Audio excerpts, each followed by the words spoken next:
guys, for writing this week, we're going to write a paragraph or an essay about the day in the life of a pet. So the first step of the writing process is to brainstorm. Now we've given you the topic.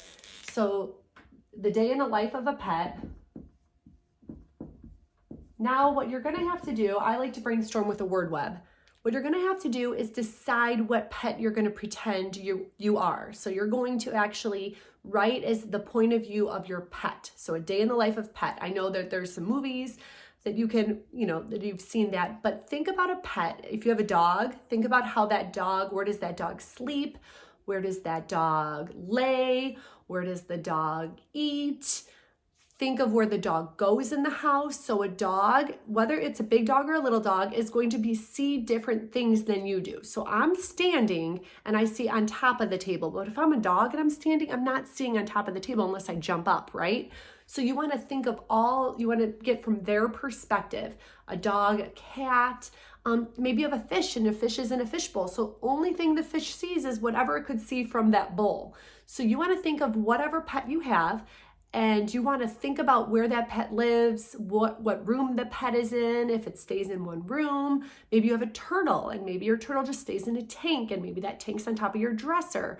So you want to think, first of all, the first thing you're going to have to do is think about your pet. And if you don't have a pet, imagine you have a pet, right? So what's a pet that you would really like, and imagine where the pet would be.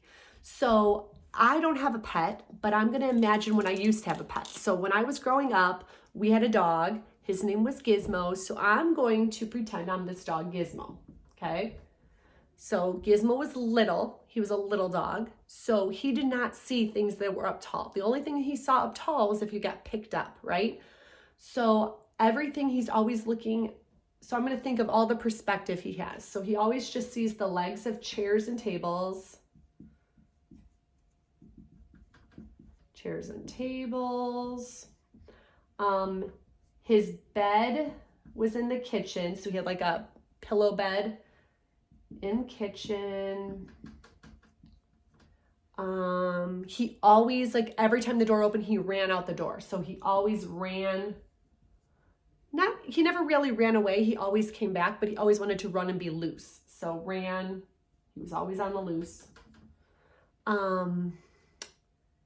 He only liked if I picked him up or my mom. So when my brothers tried to pick him up, he would bite them.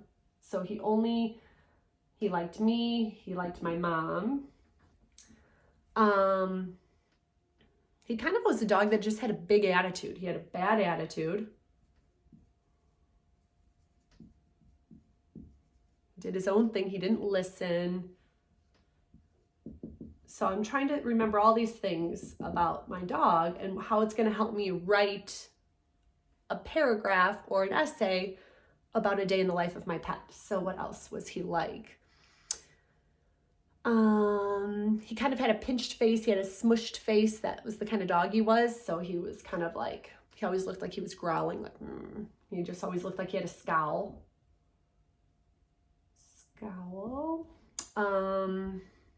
He did bite people. He wasn't the best dog.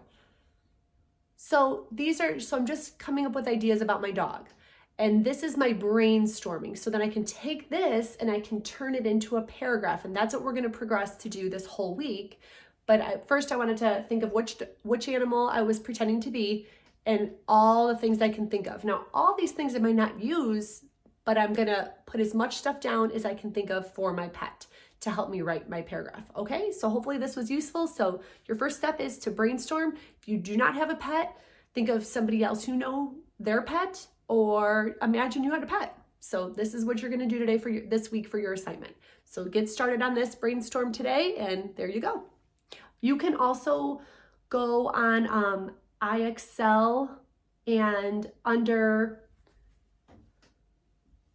V1, it's gonna help you in T3. It's going to help you with editing and revising and just kind of thinking of topic sentences. And those are what's going to help you, V1 and T3. But get started today and brainstorm. Have a good one. Thanks.